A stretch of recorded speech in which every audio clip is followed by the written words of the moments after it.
Folks, it's Friday night story time. Sit back, relax, and enjoy the show. Egyszer elért egy körtefán. Azt mondja, a körtefa neki.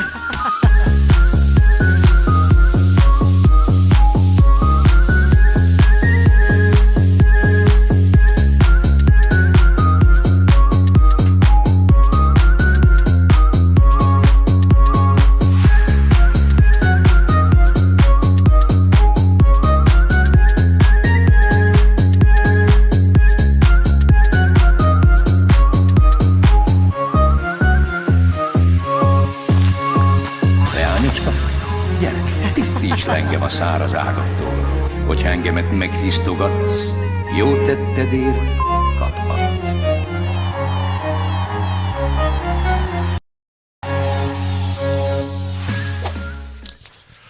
Hello, egészségedre mindenkinek. Welcome back to another edition of Thursday Night Storytime.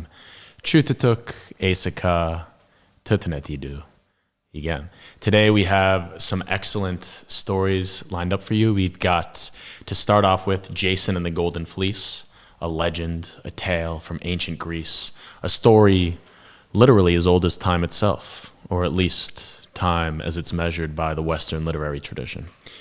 Next up, we're going to have a chapter from potentially my favorite book of all time, The Sun Also Rises by Ernest Hemingway. The chapter I've chosen this week is just the debaucherous onslaught of the Festival of San Fermin. You may know it as the Pamplona Running of the Bulls Festival. And then finally, I've got some Hungarian poetry selected. We're going to start off with Petőfi Sándor, September Végén, as it is the end of September after all. So we've got some people on Instagram, we've got the people coming in on YouTube, we've got some people in Facebook. As always, feel free to chat me into the chat room. I can see your messages, and I hope that we can get some dialogue going. And if you feel brave enough, you can come on video with me. Ray's just popped up the link, www.budapest.fm/Willie. We'll be here for the next hour and a half, so feel free to pop in, pop out, shake it all about, and do your thing. And now, without further ado, Jason and the Golden Fleece. This is a tale from ancient Greece, and it's a tale that is just excellent. It's rewritten many different times by many authors. Just as last week when we read a story about William Tell Vilmos, rewritten by my grandmother's friend Leonard Everett Fisher, 95-year-old artist. He has again rewritten Jason and the Golden Fleece, or he did it like 20 years ago, 30 years ago. But either way, it's coming to you now. And I'm going to read this through, and then I'm going to see who's here, see if anyone's in the chat. Feel free to pop some questions, comments, concerns, especially concerns. And we'll get some conversation going in between stories. So here we go. Jason and the Golden Fleece. Egészségedre.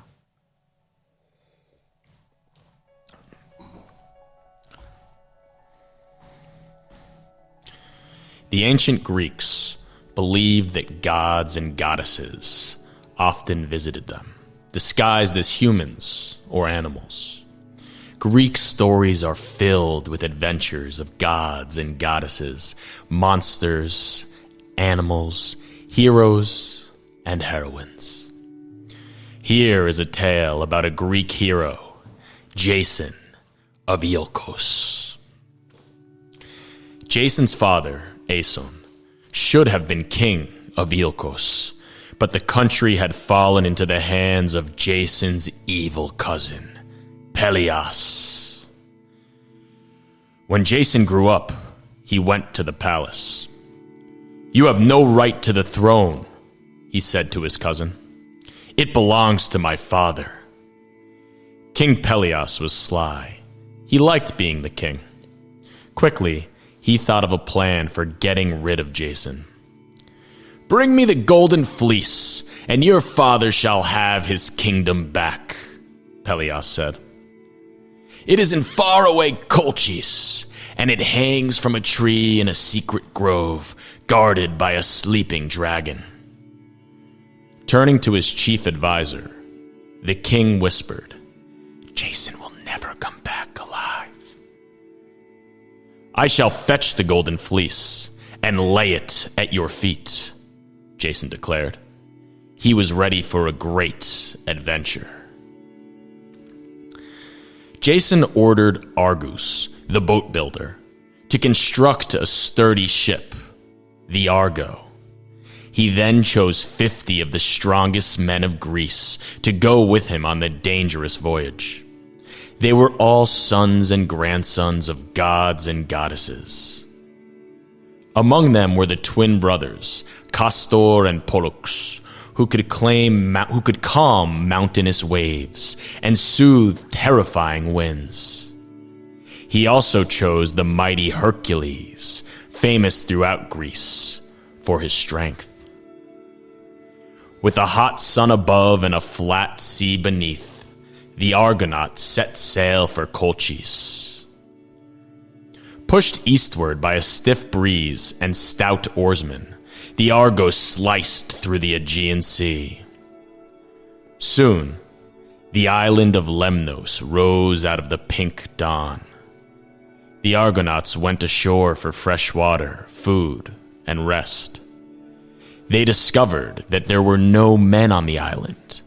The women had rebelled and killed all but Theos, the old king. They had sent him adrift in a small boat. Now lonely, the woman welcomed the Argonauts and gave them water, food, and fresh clothing. As the Argonauts left Lemnos, a water nymph floated with Helos, Hercules' young servant. When Helos reached for the lovely nymph, she pulled him into the water. Down and down she drew him until they reached the watery deep of her home. Hercules jumped into the sea after his servant. "Hurry!" cried Jason. "We have to leave!" "Not until I find Helos," Hercules yelled. He refused to quit searching. Jason ordered the Argo to sail on, leaving his mighty oarsmen stranded in the Aegean Sea. After several days of hard sailing, the Argonauts landed on another island for a night's rest. There they met Phineus, a starving old man who could predict the future. Once, his predictions had angered Zeus, who did not like anyone to see the future but himself. He punished Phineus by sending nasty, foul-smelling harpies to eat his meals. Jason pitied the old man. He ordered 2 of the Argonauts, sons of the north wind, Castor and Pollux, to slay the monsters. They stood guard as the shrieking harpies swooped down to devour Phineus's dinner. But before the harpies could act, they ate the old man's meal. Carried by their father, the north wind, the 2 Argonauts caught the monsters. They were about to kill them when Zeus appeared, saved his hounds, and ended Phineus's punishment. Old Phineus then feasted as he had never feasted before. He warned the Argonauts of many dangers ahead, like the Symplegades, the crashing rocks guarding the entrance to the Black Sea. "You will not see them at first," he cautioned. "They are hidden in the mist. 2 huge rocks ready to roll together and crush your ship between them." "How shall we sail through them?" Jason asked the old man.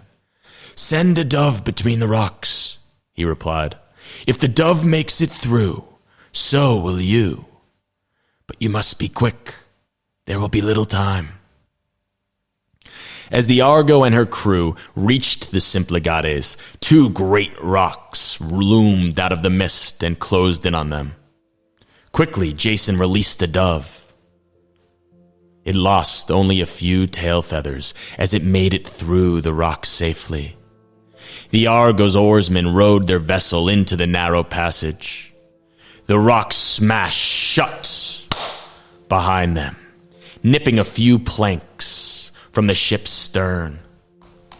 The slightly damaged ship lurched into the gently rolling Black Sea and continued on her way.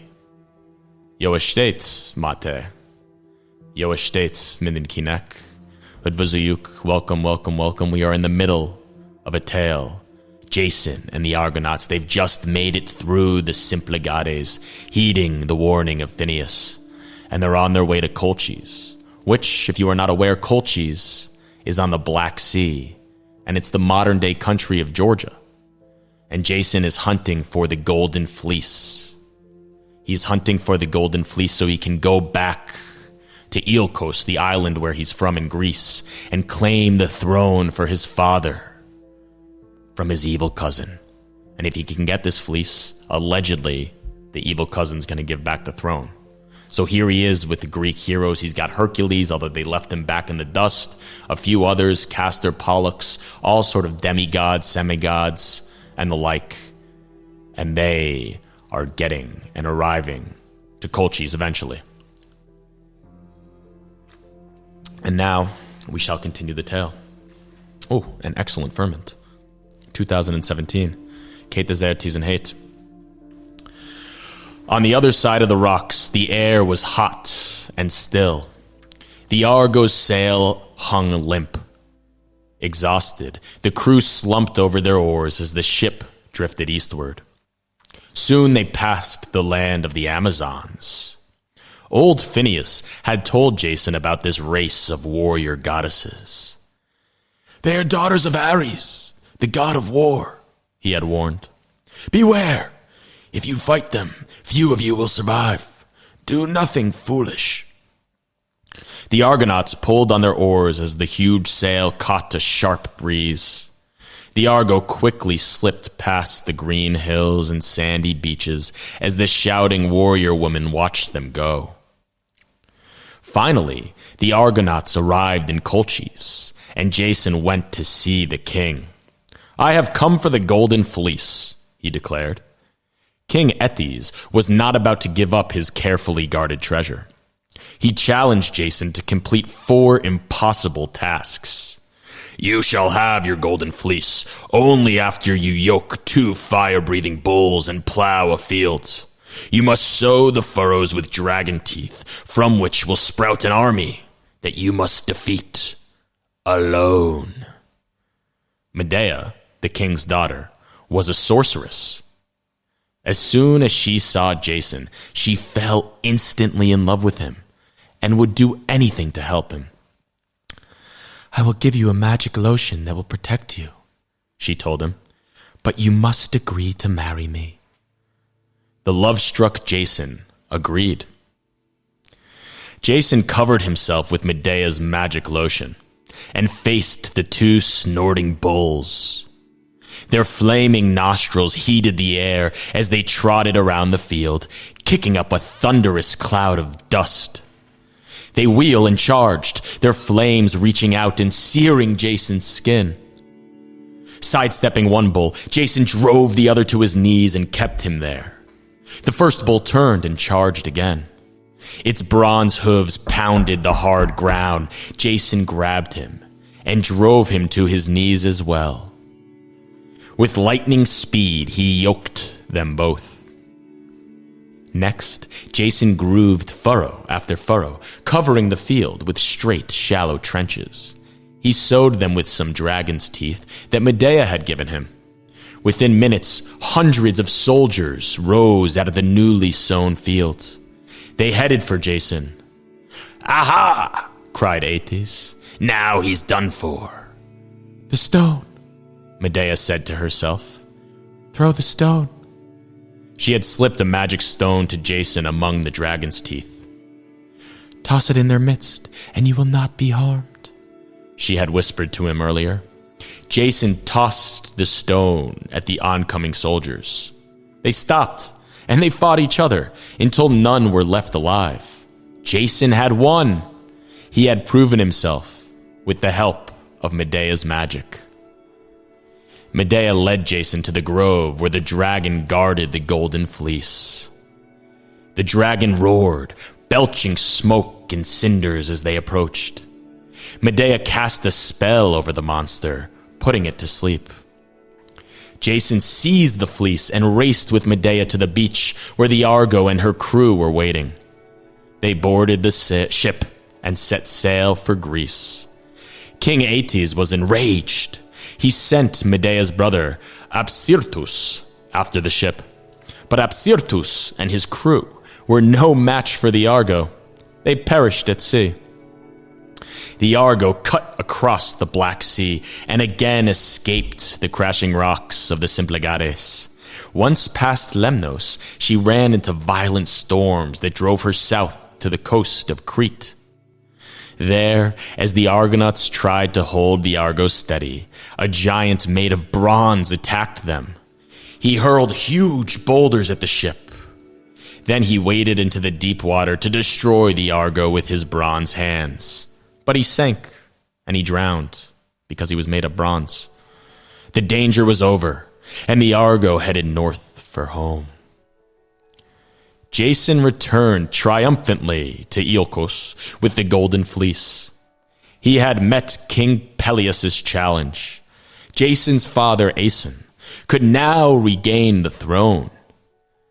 But while Jason had been away, King Peleus had made life so unbearable for Aeson that Aeson had killed himself. Jason's mother, Petamede, had died of grief soon after. Torn by sorrow, Jason turned to Medea for help. "I shall trick Peleus into drinking a magic potion," she promised. "And when he is asleep, I shall persuade his daughters to murder him. I shall tell them that if they kill him, he'll come back to life as a young man." Medea's plan worked, and Peleus was murdered by his daughters. Afterwards, they were furious that they had been tricked. Jason and Medea fled to Corinth, where they married and had 2 sons. They were happy for a while. But then Jason fell in love with Glauce, daughter of King Creon of Corinth. More than anything, he wanted to marry her. So he had Medea banished from the city. Jason blamed his change of heart on Aphrodite, goddess of love. "You and Aphrodite used magic to make me fall in love with you," he told Medea. "But now I love Glauce." "If it were not for my help," protested Medea, "you would not have been able to seize the golden fleece." Maddened by Jason's betrayal, Medea prepared a dazzling cloak for Jason's bride. When Glauce put it on, her flesh began to burn. She died in agony. Next, Medea murdered her own children, fearing that if they lived, Jason would torment and banish them too. Jason angrily set out to slay Medea. She escaped in a chariot drawn by winged dragons. Jason was left with no family or friends. For the rest of his life, he wandered all over Greece, alone and homeless. The end. Well, there you have it. Jason and the Golden Fleece. Kind of a little bit of a twist ending there, if you will. I'm not sure if it was the twist that we were looking for. Perhaps a little bit dark. But the whole story is heroic and magnificent. And it kind of shows you, in my opinion, what I find interesting about this is that the Greek legends and the Greek myths, they're just as heroic and triumphant as perhaps our Marvel movies or our Disney films or our modern day legends and tales. But they also have the reality involved in them, that things don't always work out so well after that moment of triumph or after that moment of heroism. And it's sort of like a cautionary tale in a way, that everything can be going really well, but then all of a sudden, love like that snaps into darkness and everything ends in horrible tragedy. And the Greeks and the Romans, for that matter, they were sort of upfront about this. Sort of a cynical way to live. But nonetheless, the story is just magnificent. The way that Jason bravely sets out to redeem this golden fleece, this golden talisman. I mean, this is something that's repeated throughout history in the Christian tradition, in the Judeo-Christian tradition, hunting for the Holy Grail. If you look at even comedies like Monty Python and the Holy Grail, this adventure story. And here we have the prototype of it, going out and hunting for something magnificent, something marvelous. Whoever's in the chat, if you're in YouTube, if you're in Facebook, feel free to pop some comments in there, join the conversation, www.budapest.fm/Willie. We are going to go on to some Ernest Hemingway in just a moment. If anyone has any questions, any comments, I see Mate, Egészségedre to you as well. Egészségedre mindenkinek.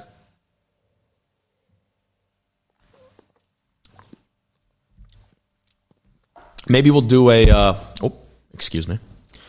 a Hungarian poem in between here.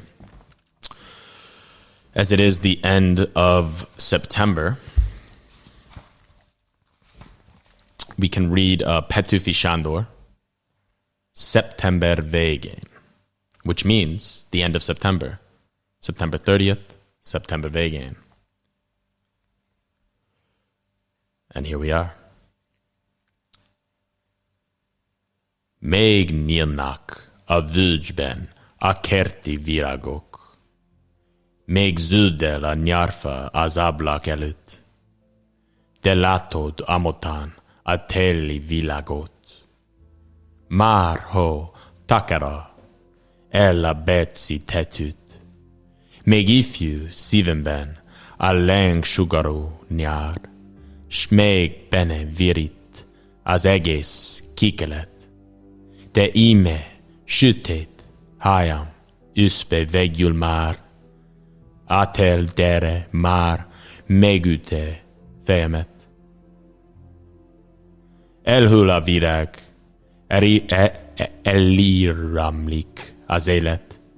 Ül, hit vesem, ül az ölembe ide. Ki most fejedet, kebelemre teved le, holnap nem omolsz-e sírom fülebe.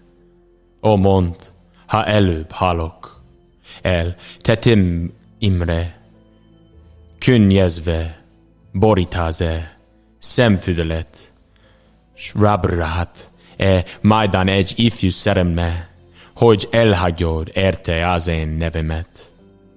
Ha eldobod egykor az özvegyi fátyot, fejfámra sötét lobogóul akaszt. Én feljövök érte a síri világból, az középen, s oda leviszem azt. Letörlene vele könnyűimet érted, ki könnyeden elfeleded hívedet, s szív sebeit bekötözni ki téged, még akkor is ott is örökre szeret. September végén. Petőfi Sándor. How did I do? Good. I think I need to improve the rhythm a little bit more, right? It's a hard one. It's a very rhythmic one. All right, I'm gonna try to go through one more time. September végén. Oh, hello everyone on Instagram. How's it going? Még nyílnak a völgyben a kerti virágok, még zöldel a nyárfa az ablak előtt. Te látod amotán a téli világot. Már ho takara el a betszi tetőt, még ifjú szívemben a láng-sugarú nyár, s még benne virít az egész kikelet, de íme sötét hájam őszbe végül már. Átel dere már megüte fejemet. Elhull a virág, elíramlik az élet, ő hitvesem ül az ölembe ide. Ki most fejedet kebellemre teved le, holnap nem omolsz-e sírom fülebe. Ó, mondd, ha előbb halok el tetememre, könnyezve borítász-e szemfüdelet, s rábírhatsz-e majdán egy ifjú szeremre, hogy elhagyod érte az én nevemet. Ha eldobod egykor az özvegyi fátyot, fejfámra sötét lobogó lakászt. Én feljövök érte a síri világból, az középen s oda leviszem azt.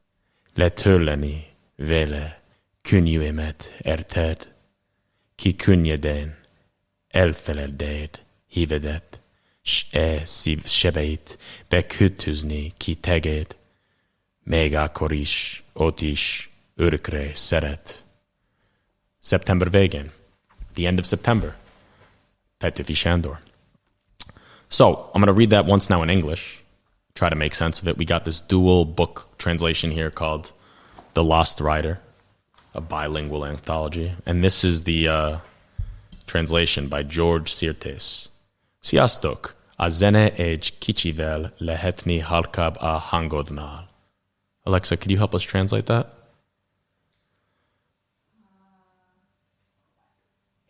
It's said that the music could be a little bit less loud. Ah, okay. So voices, She says that the music could be a little bit less loud. Köszönöm szépen.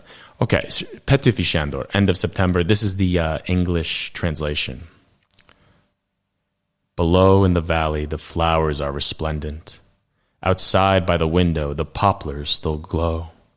But see where the winter, already ascendant, has covered the far distant hilltops with snow. My heart is still bathed in the fierce sun of passion. All spring is in bloom there, by spring breezes tossed. But look how my hair turns hoary and ashen, its raven black touched by the premature frost. The petals are falling, and life is declining. Come sit in my lap, my beloved, my own. You with your head in my bosom repining. Tomorrow, perhaps, will you mourn me alone? Tell me the truth. Should I die, will your sorrow extend to the day when new lovers prepare?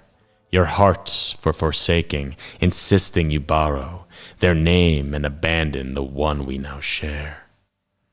If once you should cast off the black veil of mourning, let it stream like a flag from the cross where I lie, and I will arise from the place of sojourning to claim it and take it where life is put by. Employing it there to dry traces of weeping for a lover who could so lightly forget, and bind up the wounds in the hearts in your keeping, which loved you before and will worship you yet. Wow, so I believe that Petőfi Sándor is sort of comparing here the seasons changing and the end of the fall coming and into winter to love after death. And whether this idea of love continues on into the afterlife or something of that nature. Does anyone else have some help that they could provide me? Maybe if you're on the stream, could you provide me with some sort of commentary on what you think the poem is meaning? Does any Hungarians have any help there? Just put it in the chat if you have any questions or if you have any commentary, any thoughts about this poem. Seva, says John Smith. Kovács János, nem? This was super. Köszönöm szépen, Csuhi. Köszönöm szépen. Azt hiszem, nagyon jó vers nekem, mert most nem lehet hallani a zenét. Now he can't hear the music. So we got the music going, we got the music falling, but the music, the real music here is the music of Petőfi Sándor. And he's such a profound poet. I've always found, for me, nekem, a történet, Petőfi Sándor történet nagyon érdekes, mert nagyon bátor, nagyon vitéz katona, és nagyon okos, talán legokosabb magyar kultúr. És nagyon fiatal, amikor ő meghalt, mert ő nem csak kultúr, de is katona. És 1848 persze a háború, a szabadságharc Ausztriának, és Petőfi Sándor szomorú, de meghalt. De csak azt hiszem, nem tudom, de 27, talán 26, és már leghíresebb magyar kultúr. És nagyon jó, nagyon érdekes, nagyon bátor, nagyon vitéz. És azt hiszem, olvasok egymás szeptember végén magyarul. És utána kérlek, írnak nekem. Jó. Például mit kultúr ki szeretnél hallani jövő? Petőfi Sándor utána talán Adi Endre, talán nem tudom, Balási Bálint, nem tudom. Írnak nekem. Petőfi Sándor, utolsó idő, szeptember végén. Megnyílnak a völgyben a kerti virágok, megzöld el a nyárfa az ablak előtt, de látod ámotán a téli világot. Már hó takara el a berci tetőt, még ifjú szívemben a lángsugárú nyár, s megbene virít az egész kikelet, de íme sütét hájam őszbe vegyül már.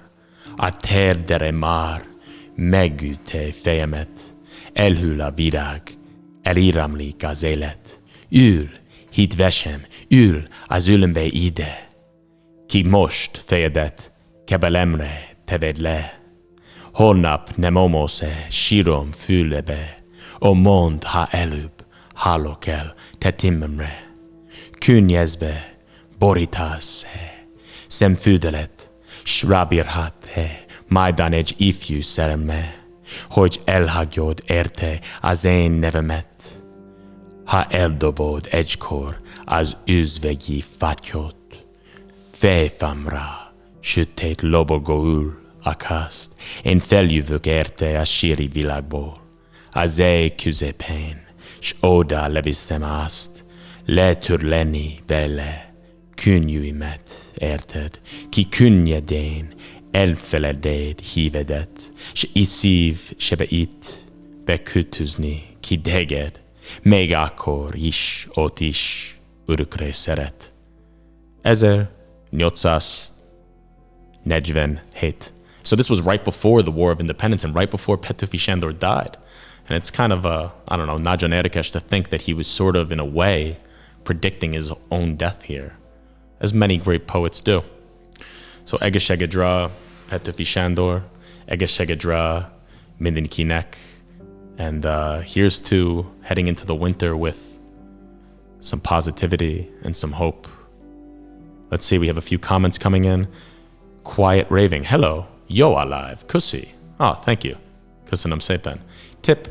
Legközelebbre Verőres Sándor, Pilinszky János, József Attila. Okay, we could do some of that. We could do some of that for sure.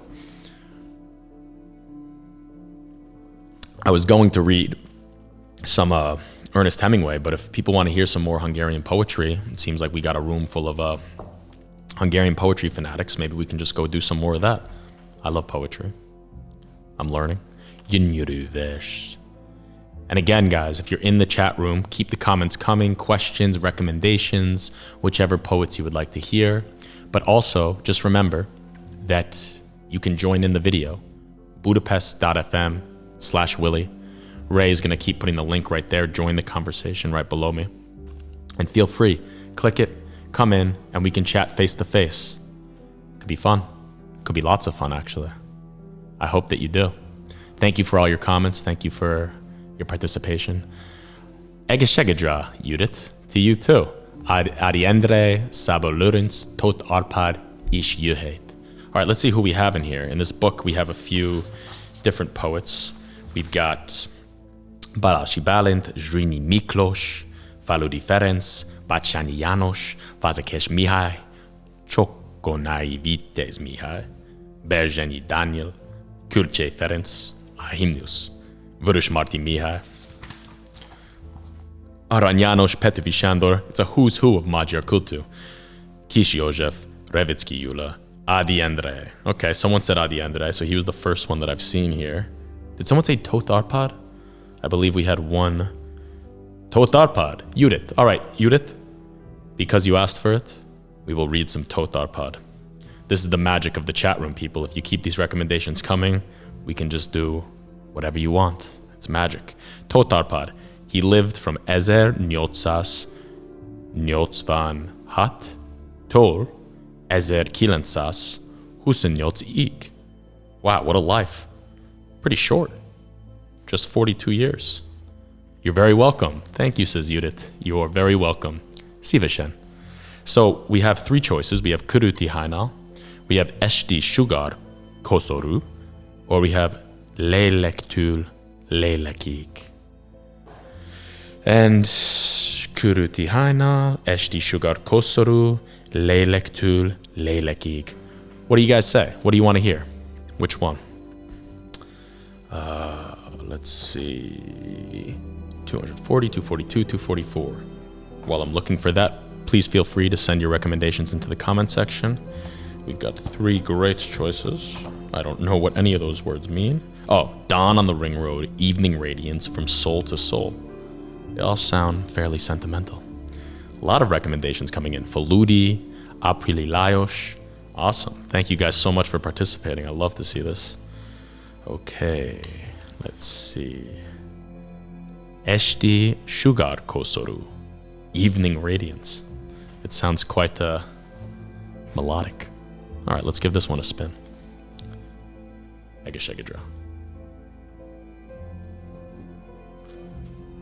All 3 are great, but Esti Sugar Kosoru is the best. Ha! It's like I read your mind, or I just got lucky. 30% chance. Here we go. Totarpad. Esti Sugar Kosoru.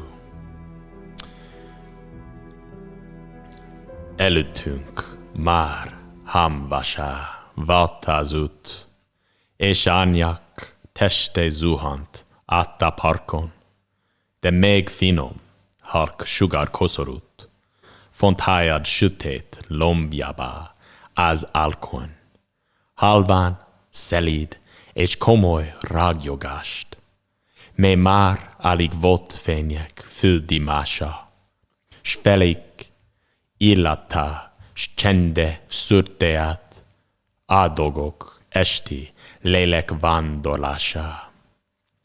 Illata, s csende, titkok illata, fénylet hájadban, s béke egi csendje, és jó volt élni, mint ahogy soha, s a fényt szemem beita a szívembe. Nem tudtam többé, hogy te vagy te, vagy áldott, csipkebokor, drága tested, melyben egy Isten szállt a földre le, s lombjából felém az ő lelke reszket. Igezve álltam sokkal csündesen, és percek mentek, ezredévek jöttek. Egyszerre csak megfogtad a kezem, s állelt pilláim lassan felvetődtek, és éreztem szívembe visszatér, és zuhogó mély zenével ered meg, mint zsibat erek útjain a ver. Á, földi érzés, mennyire szeretlek. Oh, 1923. Esti sugárkoszorú, Tóth. Very interesting. Nagyon érdekes. Köszönöm szépen, Judith. Az én kedvenc versem, Petőfi Sándor, szeretlek kedvesem. Okay, Chuhi. Nagyon jó, nagyon jó. Evening Radius. Let's see what this is in English. The road before us turns a deep rose color, and shadows are strewn like bodies in the park. But dusk still wears a delicate, bright pallor in the branches of your hair against the dark. A fair and gentle, serious brilliance, one not to be confused with earthly light, thin to something between scent and silence, by souls of things that wander in the night. To scent and silence, your hair glimmered and wore the scent of secrets, a holy peace and quiet, and life was sweeter than ever before. My eyes drank in the light and fed my heart. I could not tell if you were you or if your body were a bush of briars now, invaded by some god whose soul would huff and puff at me from every branch and bough. For some time I stood silently and spellbound. The minutes passed, millennia went by. Then suddenly you took hold of my hand. My heavy eyelids slowly rose, and I experienced within my heart again a wellspring of deep music flooding through, as blood fills the numbed courses of the veins, a stirring in the clay, my love of you. Wow, quite deep. I mean, the Hungarian version seems to be a little bit more, I don't know, deep, but this English translation is really a quite tremendous love ballad, a love ode. If anyone else has another poet that they would like me to read, we just had Tóth Árpád, Judith, recommended it. It was a great choice. Köszönöm szépen, tényleg. Nagyon szép vers, köszönjük. Neked is, köszönjük. vagy neked is köszönöm. És nem tudom, mit jövő. Attila József talán. Mit kértek? What do you want next? Your wish is my command. Again, the link down below, join the conversation. Click on that link and we can chat video-wise. Judith, Mate, Chuhi, Quiet Raving, any of the people that are in the stream, feel free to pop in and join. I think now maybe we'll go to a 1-minute short story by a Hungarian writer. His name is Urkén István. And Alexa actually got me this book as a gift. Thank you very much. And he's got some excellent little rövid történet. Angolul igazából. Angolul. But we shall read one of those as a nice little break between.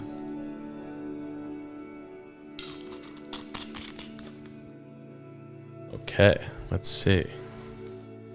What do we got here? Triplets in Óbuda. Sounds like an adventure I had once. Newspapers.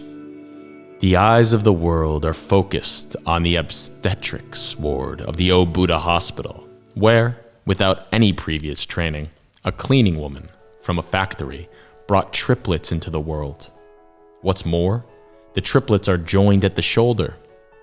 This beat the world record set in the 19th century, when a woman gave birth to a pair of Siamese twins, because there were just 2 of them, whereas to the eternal glory of all Hungarian mothers, the Óbuda triplets are 3.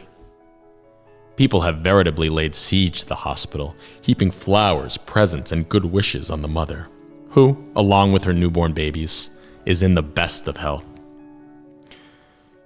Television. When it learned about the birth of the Óbuda triplets, Hungarian television promptly cut short its scheduled programming, announced the news for the benefit of the viewers, then broadcast pictures of the Óbuda water tower, Víztorony, as well as the sewage disposal facility, whose construction is proceeding according to plan. The announcer cautioned all citizens against an excessive show of emotion, and asked that the populace remain calm. Statements. I hereby wish to express my gratitude to all those who wished me luck or were kind enough to bring me presents on the occasion of the birth of my 3 sons, who came into the world united by the shoulder. Mrs. Lajos Fierbész. Medical opinion. The birth of the so-called Óbuda triplets, gave rise to much hearsay. There already have been rumors of 4, even 5 babies. In view of such nationalistic propaganda, we at the that's a terribly difficult word, obstetrics ward, feel it our civic duty to say it like it is. Undoubtedly, 3 babies joined at the shoulder have recently come into the world, but this is not such a big deal. It could just as easily have happened in the Soviet Union or some other socialist country. They should be thought of like someone holding 3 knaves in his hand at cards, except the knaves are joined. We further wish to state that here, at the obstetrics ward, we did not encourage the mother to perform such an extravagant feat, and in the future we will continue to deliver completely normal single babies only. Government Bulletin. Inside sources have borne out that the news about the Óbuda triplets have been maliciously exaggerated. The government has set up a special committee which has discovered that the Óbuda triplets consist of just 1 normal male child, joined at the shoulder by half of another normal male child. Since there is nothing extraordinary in this, the government plans to implement no changes, I repeat, no changes, in its present policies. It will continue construction of the Budapest-Vienna Speedway and will go on expressing its solidarity with our allies. Invitation. The National Women's Association invited Mrs. Lajos Fierbész for a friendly chat, hoping to clarify how many baby boys she actually delivered in Óbuda. The pleasant afternoon tea stretched into the evening hours because, with understandable motherly pride, Mrs. Fierbes would not admit, except after much persuasion, that she'd been suffering from double vision all her life. But after a time, no one laughed as hard as she when she learned that not only did she see her children double, but even the Gellert Hill. What's more, she had been laboring under the impression that there were 2 women's associations in Hungary, not to mention 2 political parties. Letter to the editor. I am a mother of 1.5 children. Why do I have to buy 2 tram tickets, then? And why do I have to buy 2 sets of high school textbooks, when I don't have 2, just 1.5 sons? Also, why don't they make half cherry kisses for my half son, who loves them to distraction? Ruling.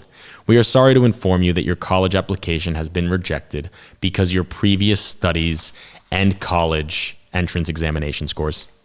In short, your exceptional scholastic abilities may make the average students feel inferior, seeing how they've just got 1 brain apiece. Police announcement. A 20-year-old man who left his Obudu apartment in a highly dejected state of mind hasn't been seen since. Personal description. 1 blue eye, 1 set of 16 teeth, a regular semicircular face, special distinguishing marks. His other half is missing. Classified advertisement. Having lost 2 brothers, a deeply disillusioned young man of unexceptional appearance and unexceptional mental abilities seeks the acquaintance of a young lady who will reciprocate his unexceptional feeling with unexceptional feeling of her own. Respond to. Inconspicuous. 1969. The year that man went to the moon.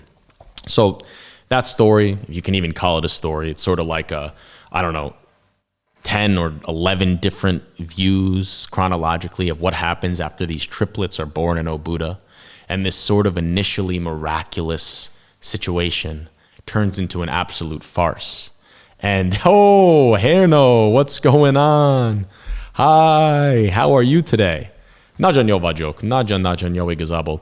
I'm very, very well. I'm here, I'm reading, I'm with Ray, I'm with Alexa, I'm drinking some wine, I'm learning about the absurdity of the communist era in Hungary, where the birth of 3 triplets turns into this like spectacle of thing that someone's interested in. And once it gains interest and once people are like, wow, this is amazing. Look, this lady had 3 triplets and they were born at the shoulders and connected. It's never happened before. It's like a freakish oddity. And now all of a sudden the government is trying to figure out a way that they can make it seem unexceptional.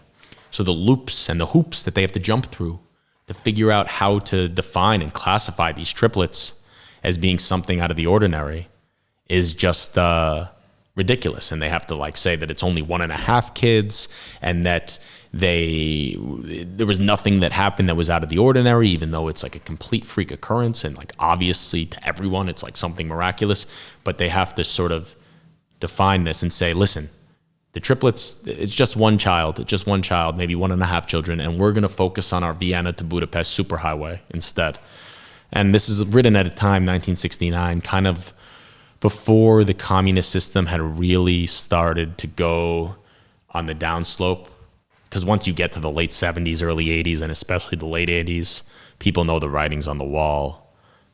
The communism is going to fall globally. But at this point, they're still in this sort of bipolar, who's going to win, the West or the communists? And authors like Urkény István, they were kind of trying to point out through carefully selected prose and carefully selected anecdotes and show the people just how ridiculous the system was. So that was very illuminating for me. And thank you, Herno, for your comment. I appreciate that. Look at the color of that ferment. It's quite a deep yellow. Huh. Erdekes.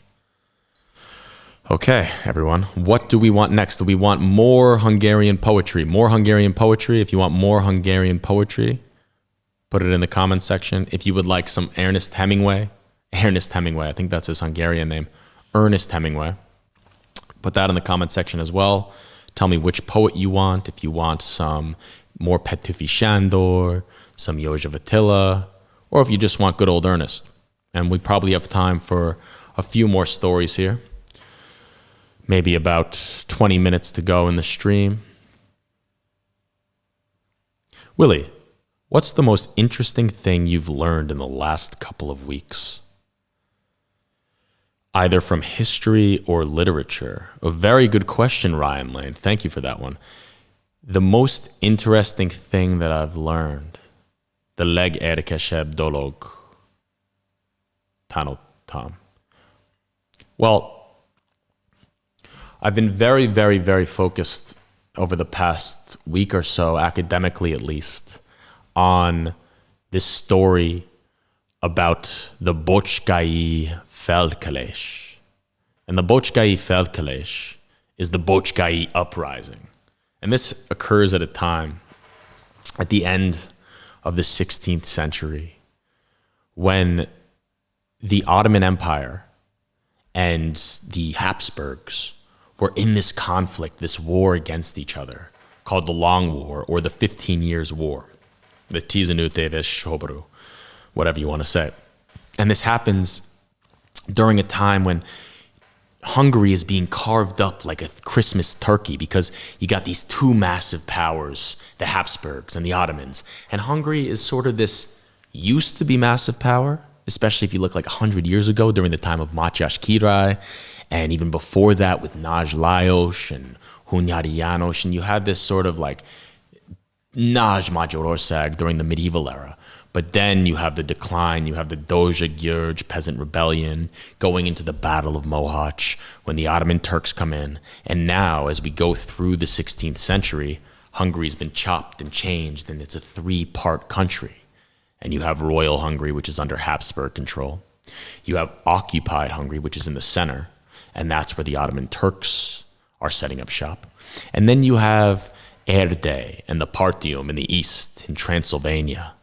And that is like the nominally still Hungarian part of the country under Hungarian control, but it's really not actually under Hungarian control. It's sort of used as this like pawn brokerage system where the Habsburgs and the Ottomans are having this pivot, and they're sort of fighting over control. And you have a situation where Zsigmond Báthori, and he's the son of Báthori Kristóf, who's the younger brother of Báthori István. And Báthori István and Báthori Kristóf, they're pretty strong leaders, but Báthori Zsigmond, he's not so strong. He is a purported homosexual. And one of the main pieces of evidence for this is that Maria Christina, who's supposed to be his Habsburg wife, they never consummate the marriage, they never have sex. And if you're a, Central European king who's really relying on the ability to have an heir and have a son in order to continue your dynasty, and you're not going to have sex with your wife, there's pretty much one of two reasons for that. Either you're impotent or you're gay. And, where there's smoke, there's fire. People say that Báthori Zsigmond, he was probably gay. Not only that, but he's also just this very weak and ineffectual leader, and he's running into the kingdom. He's running out of the kingdom. Anyway, if we want to get to what your question was, which is the most interesting thing that I learned. Well, I learned about this thing called the Veres Farsang Veres, the bloody carnival, Farsang Veres. And this occurs during the 15 Years' War because Bocskai István, who's sort of the guardian of this indecisive, ineffectual, impotent leader named Báthori Zsigmond, he is sort of like staying on the side of the Habsburgs, kind of, not really, doesn't really know. But then this thing happens called the Veres Farsang, the bloody carnival, where the Székelyes, and the Székelyes were one of the three nations in Transylvania. You had the Saxon Germans, you had the Magyars, you had the Székelyes, you even had the Wallachians. But the Székelyes, they're this sort of group that is like the Erdély, the Transylvanian Hungarians. And they come in to support Báthori Zsigmond and the Habsburg side, I believe, and then they just get slaughtered, and there's this thing called the Farsang Veres, the bloody carnival. And it's quite an interesting turning point in this war that leads, one of the things that leads to Bocskai István and the Hajduk coming into their own as this like political movement and having the seeds of rebellion stirred. And then we have the Bocskai Feldkelés, which I hope to learn more about next week. But I learned about some other things also that don't have to do with Hungarian history. I just can't really remember what they are. Adi Endre, Ürizem a szemed. Is that the name of a poem? I don't know if I have that here. Let's see. Urizera Semed? Urizera Semed. Ooh. Hi, is there some József Attila in the book? Would be great to hear it, says Zoltán Komor. There is József Attila. Let's see, we can do maybe one Adi Endre, one József Attila, Zoltán Komor. Cool picture. Let's see. If we have the Adi Endre poem that was requested.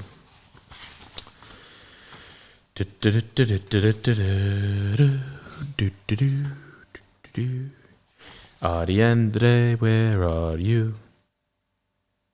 We don't have that particular Adi Endre poem, but we do have Párizsban járt az ősz.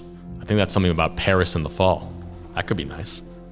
Speaking of expats in the fall, here I am in the fall. Autumn appeared in Paris. Párizsban járt az ősz. Mint az Budapesten járt az ősz. All right, here we go.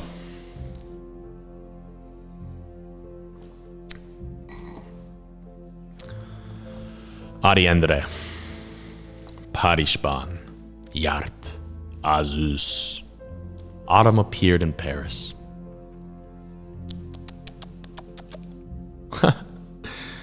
What's up, Lee? Párizsba tegnap beszűkült az ősz. Szent Mihály útján suhant néztelen. Kanikulában halk lombok alatt s találkozott velem. Balagtam éppen a szányna fele, s égtek lelkemben kis rüsszedalok. Füstüsek, furcsák, buszsák, bíborak, arról, hogy melhagolok. Elért az ősz, és sugott valamit, Szent Mihály útja beleremegett. Zum, zum, rüpködtek végig az úton. Tréfás fálevelek. Egy perc, a nyár meg sem hűkült bele, s Párizsból az ősz kacagva szaladt. Itt járt, s hogy itt járt, én tudom csupán, nyűgő lombok alatt. Párizsban járt az ősz, 1906. Paris in 1906. I wonder if Adi Endre knew Picasso, because I believe that's when Picasso was there also. He might have been in his weird blue period. Not really sure. Anyone have any fun facts about Adi Endre? What was he doing over in Paris? He's a very sort of dark, mysterious, kind of sultry figure. He has these big, thick lips, this sort of, I don't know, clairvoyant expression in his eyes, like he knows something that we don't. Or perhaps he was just a giddy poet high on life, and perhaps some other substances as well. Who really knows? Who really knows? And what does that poem mean in English? Autumn appeared in Paris yesterday. Silent down St. Michael, its swift advance. In stifling heat, under unmoving branches, we met as if by chance. Ambling in the direction of the Seine, my soul was brent with tiny shreds of song. Dark things, oddments, squibs, laments, which whispered that death would not be long. Autumn caught up and mumbled in my ear. The entire boulevard trembled to the eaves. Tss, along the street, as if half jesting, flew bright-eyed civic leaves. A moment, summer hardly had drawn its breath, but autumn was on its cackling way, and now was gone, and I, the only living witness, under the creaking bow. Whew. It seems like fall and the coming of fall is a rather poetic theme for Hungarian poetry. The end of fall, the beginning of fall, the end of September, autumn in Paris. And I think for myself as well, it does have this sort of, I don't know, more significant introspection than perhaps the other seasons do. Fun fact, Adi was born with 6 fingers on each hand. That's pretty cool. Adiendre, born with 6 fingers on each hand. Thank you, Zoltan, for that wonderful, wonderful fact. Is the stream still going? Alexa, could I have a unicum? Kerlek? Köszönöm szépen. So, we're going to get one unicum in here, and then perhaps read a little bit of József Attila, maybe 2 or 3 more poems.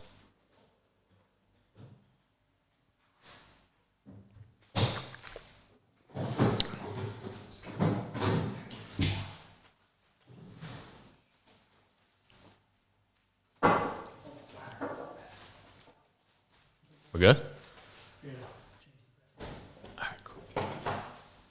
wanted to open it, but I can't. So. That's okay. Thanks. How's the poetry?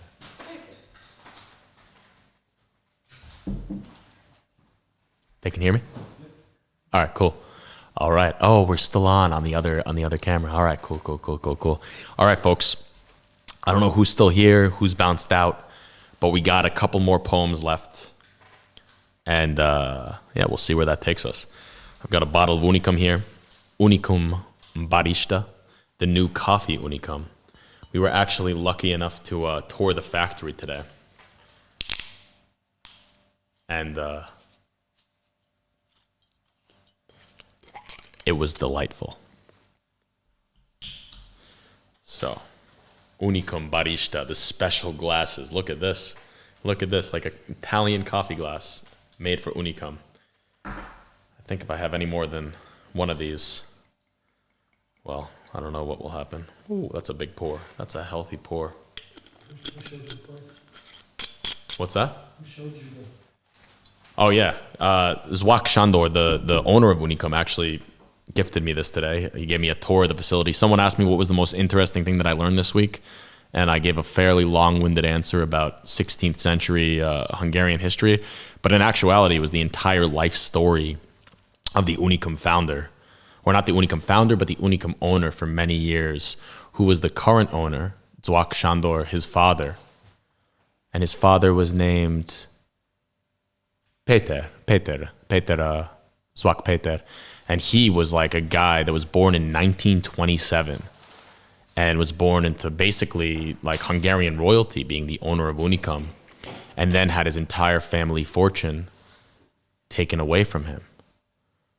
And then he had to migrate to New York, and he snuck the recipe out, and then he went to Italy and was producing Unicum under the Italian protection, basically, because he was kicked out of Hungary, and then 40 years later gets invited back into Hungary at the end of the Hungarian communism, comes back, claims his company, becomes the Hungarian ambassador in Washington, becomes a Hungarian politician, has his apartment, a Molotov cocktail bombed for going against some shady figures, and then builds the company back up to, you know, Unicum, what it is today, which is a massively, massively important company in Hungary.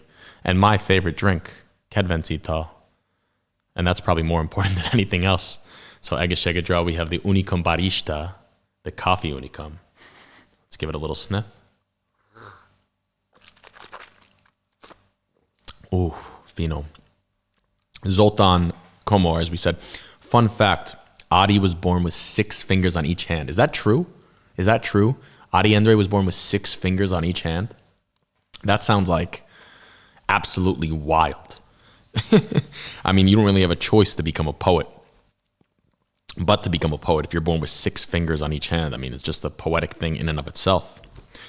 All right, Adi Endre. Az éles szekerén. Let me see one thing here, and then we will go on. I think we have time now. We're going to forget about Hemingway until next week. We're going to read 3 more Hungarian poems, see where we're going, and then we'll say farewell into Thursday night. Thank you again so much, everyone, for the participation. Continue to share your recommendations, your questions, your comments, your concerns. I'm just going to restart this live stream on Instagram here. Wow, 215 people joined. That's pretty cool. And then we shall go into this final stage of the evening. Okay, adiendre, unicum, 6 fingers on each hand. What else do you really need but that? Going live. Az éles szekerén. Adiendre 1908. Az Úr élesként elviszi mind, kiket nagyon süt és szeret. Tűz és gyors szíveket ad nekik, ezek a tűz és szekerek. Az éles nép ég felé rohan, s megáll ott, hol a teloruk, a Himaláják jégcsúcsain porzik szekerük és zürük. Ég s föld között bush házatlanul hajtja őket a sors szele, gonosz, hűvös szépségek fele, száguld az éles szekere. Szívük ízik, ágjuk jégcsapos, a földre álljuk fukacság, s jég útjukat szánva szórja nebe. Hideg, gyémánt porál a nap. 1908. Wow, 1908. On Elijah's chariot. All right, let's just read that quickly in English. The Lord, like Elijah, gathers up his darlings, those with harshest lots, those gifted with quick hearts of flame, become his fiery chariots. Elijah's nation rush to heaven and stop there in perpetual snow to ice-bound Himalayan peaks. Their ragged, rattling chariots go. Bleak statelessness, nor earth nor heaven, by winds of fate they're tossed and hurled. Elijah's car makes for the cool and wicked beauties of the world. Their hearts burn bright, their brows are hung with icicles, and how earth laughs. The sun, meanwhile, strews diamond dust like ice along their frozen path. So nice. Thank you, Adi. Thank God you were born with 6 fingers on each hand. Judith Cseke, what is your favorite Hungarian poem? Kedvenc magyar vers? Nem tudom igazából, mert tényleg imádom a Velszi bardokot, és nem tudom, ha a legjobb vers, de tényleg imádom a történetet, mert Arany János nagyon-nagyon szép költő, és nagyon érdekes ember, és igazából a Velszi bardok, nem tudom, csak tényleg jó történet. I just got a palinka. Cheers. József Szatmári, egészségedre. I had some palinka, not earlier today, but yesterday myself. Some hazi palinka, some turkey hazi palinka, some csakvár turkey hazi palinka. Judith, what is your favorite Hungarian poem? If people could all in the comment section, whoever is watching out there in this wide, wide world, please list your favorite Hungarian poems. And if you want to come join me on video, we can do a little video cheers to the Palinka man. Just press that link or go to that link, budapest.fm/Willie, join in. And Blaze BP sent a request to be in your live video on Instagram. Blaze, if you're watching on Instagram, go to Quiet Raving says, what is your favorite work by Hemingway? My favorite work by Hemingway is The Sun Also Rises, which I was going to read a chapter of tonight. I don't know if we still have time. Maybe we could read a little bit. Ray, how are we doing on time? 10 minutes? All right. Maybe next week we'll do the Hemingway, but The Sun Also Rises is my favorite Hemingway book, mostly because it was like really the first Hemingway that I read and the first Hemingway that I really appreciated. But I think Hemingway is the type of author where you sort of like different things at different moments in your life. And The Sun Also Rises, when I read it, I was a mid-20s American living in Europe and loving to go to drink and go to parties and all these stuff. And that's sort of what The Sun Also Rises is all about.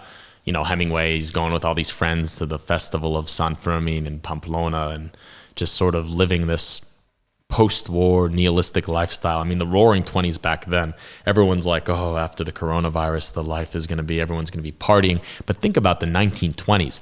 I mean, they didn't just have plague with the Spanish flu, but they also had the World War, which traumatized the hell out of people. Another great Hemingway book, of Farewell to Arms, takes place in World War I, which Hemingway, he was actually a hospital driver, an ambulance driver in World War I. And yeah, that's a great book. You've got For Whom the Bell Tolls, which takes place during the Spanish Civil War. Excellent. Old Man and the Sea. Really Hemingway's masterpiece in many ways. Not my favorite because it's just not as big of a story. The Old Man and the Sea is sort of a short story. It's like a novella, but it's amazing, about an old fisherman down in Cuba, just going day after day after drought, no fish, and he finally catches the big one, chases it. Amazing book. Because Hemingway, that's sort of what he was in. I mean, Hemingway, what a comeback story. He went like a 13-year drought with no. My favorite is Kósztalanyi Dezső, Halotti Beszéd. Walesi Bardak is also great. Aranyános is one of the best for sure. Thank you very much, Judith. Let's see if we have any Kósztalanyi Dezső. That's a poet I'm not quite familiar with. I think he's in this book, though. I think we'll do 2 more poems, and then we'll call it a night. This has been truly delightful. I love how much everyone's interacting with me on the stream. You guys are the best. Really, really appreciate it. Makes it all worthwhile to see the comments flying in like they are. Kósztalanyi Dezső, 1885-től 1936-ig. So he died when he was 69? 69. 69, 59. 69, 59. 69. 69. Okay, we don't have the poem that you requested, Judith, but we do have either Homlokom lassan lealdos, my brow gradually sinks, or Magányos éjszakai csavargás, a solitary night ramble. Let's do a solitary night ramble. I've taken quite a few of those in my own time. Page 202. This is our penultimate poem. Our penultimate. Penultimate is the one before the last one. I know in Hungarian the last is utolsó. What is the one before the last in Hungarian? If anyone could put that in the comment section, I would greatly appreciate. Mit jelent, one before last. And now we shall go. Wait, that's Szép Ernő. That's not Kósztalanyi Dezső. Oh, wow. Okay. So maybe we'll do Halotti Beszéd. We do have Halotti Beszéd. So let's do the Szép Ernő, Magányos éjszakai csavargás. That is a long poem. All right. Instead, we'll do the one that you did recommended. Kósztalanyi Dezső, Halotti Beszéd. I'm sorry, Ernő, but you got to keep it a little bit shorter. Okay. Halotti Beszéd, funeral oration. Interesting favorite, Judith. Interesting favorite. Utolsó előtti. Köszönöm szépen. Here we go. Kósztalanyi Dezső, Halotti Beszéd, funeral oration.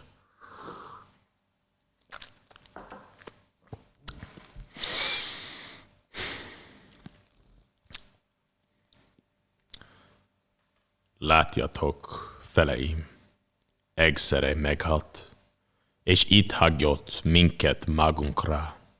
Megcsalt, ismertük őt. Nem volt názs és kiváló, csak szív, a mi szívunkhoz közel álló.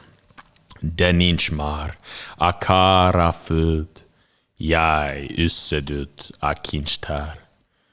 Okuljatok mindannyian, példán, ilyen az ember, egyedüli példány. Nem ért belőle több, és most sem él, s mindfán se nő egyforma két levél, a názs időn se lesz hozzá hasonló. Nézzétek a fűt, nézzétek e fűt, ez összeomló, kedves szemet, Nézzétek, itt a kéz, mely a kimondhatatlan küdbe vész. Küve meredve, mint egy erekje, s rá ékkirással van karcolva ritka, egyetlen életének ősi titka. Akárki is volt ő, de fény, de hő volt, mindenki tudta és hirdette, ő volt, ahogy szerette ezt vágy az ételt, s szót ajka, melyet mostan lepecsételt a csünd, s ahogy zenget fülünkbe hangja, mint vízbe süllyedt templomok harangja, a mélybe len, s ahogy az mondta nemrég, édes fiacskám, egy kis sajtot ennék. Vagy bort ivott, és boldogan merett a kezében égő, olcsó cigaretta. Fustjere és futott, telefonát, és szűtte almát, mint színes fonat. A homlokán feltűndükült a jegy, hogy milliók küzd az egyetlen egy. Keresed őt, nem leled hiába, se itt, se Földön, se Ázsiába, a múltba sem, és a gazdag jövőben. Jövőben akárki megszületett már, csak ő nem, többé soha, nem gyűl ki halván furcsa mosolya, szegény a forgandó tündér szerencse, hogy egy csodát újólag megteremtse. Édes barátaim, olyan az éppen, mint az az ember ottan a mesében. Az élet egyszer csak űrálja gondot. Mi megmesélni kezdtünk róla. Hol volt? Majd rázuhant a mázsás, szörnyű menbot, s mi ezt meséljük róla szírva. Nem volt. Úgy fekszik ő, ki küzdve tört a jobbra, mint önmagának dermet némas szobra. Nem kelti fur se kün, se szó, se vegszer, hol volt, hol nem volt a világon egyszer. 1928-tól 1935-ig. So you wrote that over a period of 7 years. Wild. Okay. Insta, Blaze, BP. Oh, Balaj, you're the one that wanted to join the live video, right? Blaze BP. If you want to join the live video, Ray is going to put the link up right now. Budapest.fm/Willie, Blaze BP. If you want to chat live video, click that link and press join the conversation, the red button. It would be amazing to have you come in and join me here. We could do a little bit of Egeshegadra, a little bit of cheers. So Insta Blaze BP, if you're still on the line, please, by all means, come join. And while we're waiting for Blaze BP to hopefully make his appearance, we're going to pick out one last poem. Maybe we'll end with a little bit of József Attila. Hello, everyone on Instagram as well. What's up? If you want to join the real stream, not the real stream, but the more high-def stream, we got it going on Facebook, YouTube, Blaze BP. We're waiting for you. Budapest.fm/Willie. And let's do one more poem and see if Blaze BP is going to come in. József Attila, behold, I have found my land. Íme hat meglettem hazamat. Here we go.